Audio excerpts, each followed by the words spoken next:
Hello, I'm Cade Visser from Dr. Christensen's Accounting 6650 class dealing with ethics and decision making. And today I'll be presenting on the Giving Voice to Values case 2-1, a team player. So this case deals with a team of 5 auditors, and they are facing a dilemma while on engagement for a client. One of the auditors, Diane, found an error in the inventory system. This error was found even after Diane did a physical inventory count while on the location of operation for the client. Diane, however, though, doesn't want to inform her senior, Jessica, about finding the error this late in the engagement.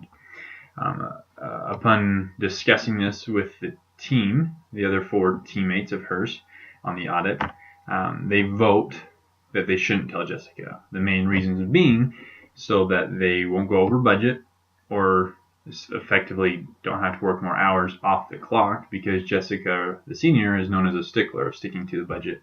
As well, Diane is worried that Jessica might think that she is incompetent and doesn't know how to do her job correctly. However, there are 2, Barbara and Haley, mainly Barbara, who voices her discomfort and worries about not informing Jessica, their senior, about the error. So there's the overall scenario that this team is facing. To help Barbara decide what she should do in this situation that she's facing, she could refer to psychologist Lawrence Kohlberg's model of moral development. This model is supposed to help people such as Barb in these situations to see the different ways of thinking of different decisions that can be made in these situations. So stage 1, there's 6 stages to this model, and stage 1 is concerned with satisfying one's own needs. Stage 2 is concerned with one's obedience to rules and authority. Stage 3 discusses fairness to others. Stage 4 deals with the morality of law and duty to society.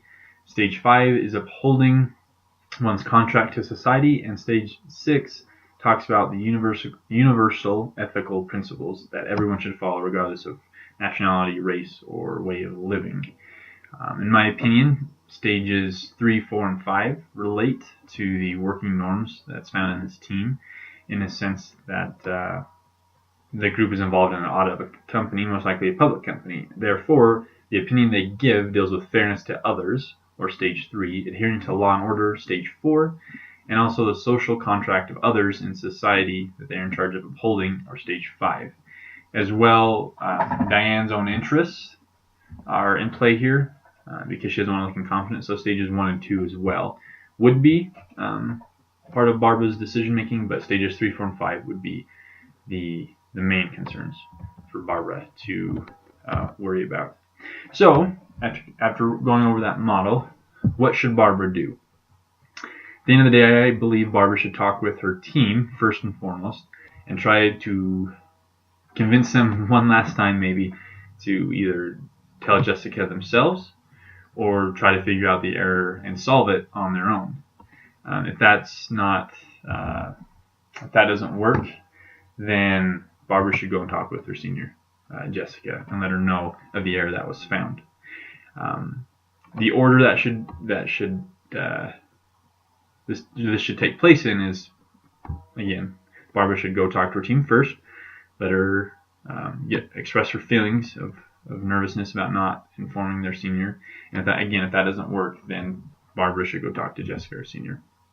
Some effective ways that Barbara could go about expressing her opinion to her team would be to remind them that their job is to assure the users of these financial statements that they are presented fairly and that they are reliable. This error may be immaterial, but wouldn't we rather be safe than sorry?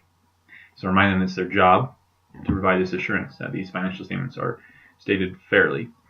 And if she goes to her senior, an effective way to express her opinion would be tell the truth, state the facts, don't sugarcoat it, don't leave anything out.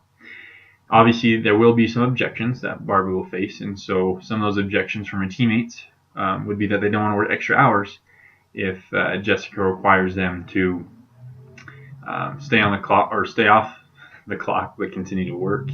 And another objection would be to Barbara that they would look incompetent if they told Jessica. Now, to overcome those objections, Barbara could state that if you don't tell Jessica and she finds out on her own, you're going to look even worse that you didn't inform her of the error that you found. And vice versa with the working extra hours. Wouldn't you rather be safe than sorry? Even if this thing is immaterial, having that assurance is worth the extra, X amount of hours that they would have to work. In conclusion, clear communication is needed amongst teammates, amongst staff and managers to assure that jobs are being done well and that errors are found and taken care of. This concludes my presentation. I appreciate your time and hope you have a great rest of your day. Thank you.